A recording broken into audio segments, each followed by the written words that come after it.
Hello guys and welcome to this video. Now the best thing about doing Seiko mods for other people is that I end up having so many awesome watches to share with you. This is the SRPD69 K1 model, modified in this two-tone Yacht-Master style. Now, before I go through what we did to this watch, let's have a look at the original version just here. So as you can see, I actually reviewed this watch just a few days ago. Then the parts dropped for this one and I couldn't help myself. I had to modify it and had to see what this would look like. It's a gorgeous watch anyway on that mesh bracelet, but the owner wanted that two-tone look, still keeping that lovely red, deep red dial, that blood red dial in the middle that's somewhat sunburst. It really pops in the sunlight, and this holds no punches back, this watch. This is truly attention grabbing, a bit out there, but also refined, and it's refined because of the quality of the parts. So let's have a look a bit closer at it. First of all, that dial is the original Seiko dial, of course. We've kept the original hands, have the nice loom, and we've also kept the original chapter ring because it kind of keeps all of that red right there in the middle. The dial and handset, of course, match beautifully, and especially with the matching loom as well. Now, you can get really nice hands, which I use for some of my other projects, but nothing beats Seiko loom, to be honest. And it keeps it that Seiko style in the middle. We've got an Arabic day wheel there, which is also switchable to English, as you'll see on most of my watches, on most of my mods. As I buy the base watches here in the UAE, they always come with English and Arabic. Now, on top of all of that, we've got this lovely DLW double domed, I should say, sapphire crystal, nice and thick. And we've left it with clear AR coating, or no AR coating. Well, they call it clear AR. It does pick up some reflection. That blue you can see is just the night sky, well, the evening sky here in Dubai. There is no blue kind of edges or sparkles of light around the edge with this crystal, and it really shows off that lovely dial. That's one of the nicest features of this standard watch. And what we wanted to do is take those gold elements out of the middle and bring them out to the rest of the watch as well.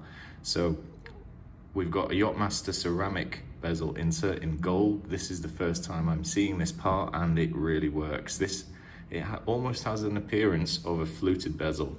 When you're wearing this watch and you're looking at it through different lights and different angles, it dances and plays with the light, that really reflective series of numbers and markers around the edge.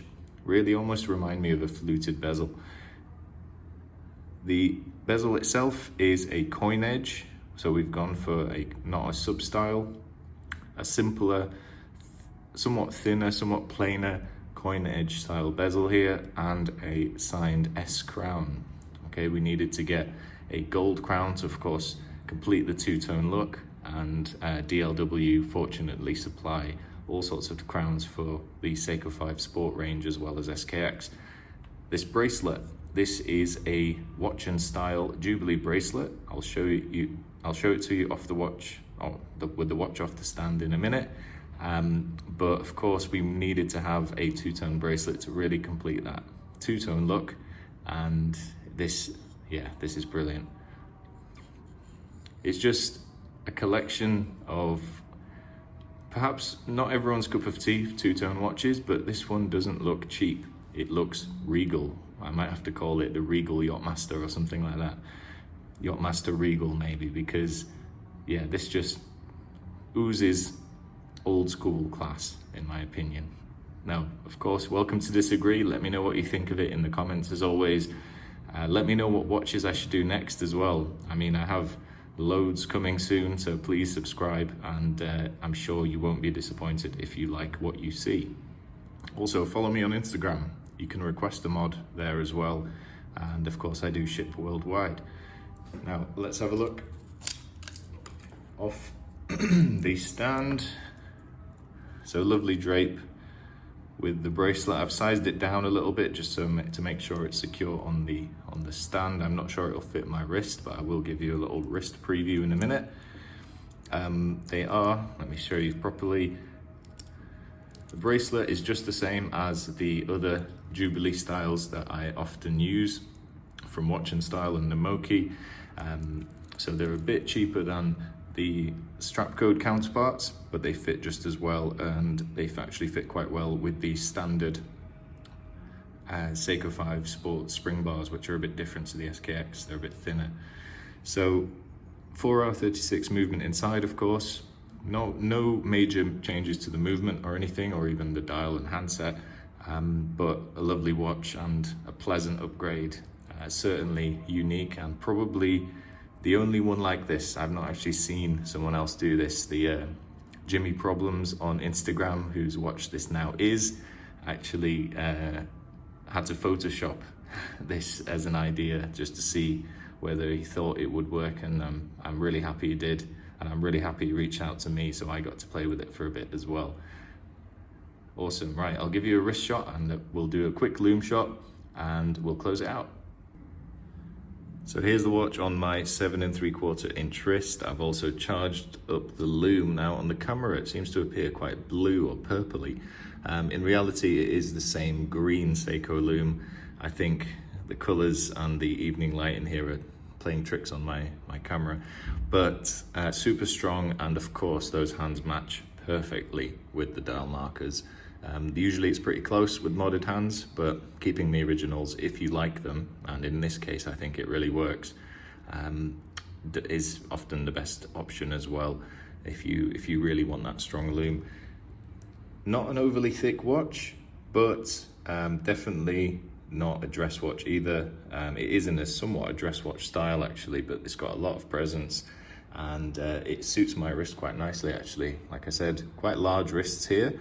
You can wear these watches with smaller wrists too because of that short lug length. So I mentioned earlier why I thought two-tone was coming back. Now if you follow any kind of design news, recently Pantone announced their colors of the year, and they are indeed yellow and gray for all intensive purposes, which means a lot of designers will start using yellow and gray colors. And I have a feeling that might trickle down into watches as well. I'm certainly looking into getting some sort of two-tone watch, or at least yellow dial watch this year, somewhat for that reason. Perhaps I think it's going to be making a comeback. Certainly I'm getting a lot of orders for two-tone watches or gold watches at the moment, so please subscribe and you'll see those outcomes very, very soon. Thanks for watching, guys. Hope you enjoy this Regal Yacht-Master, and I will see you next time.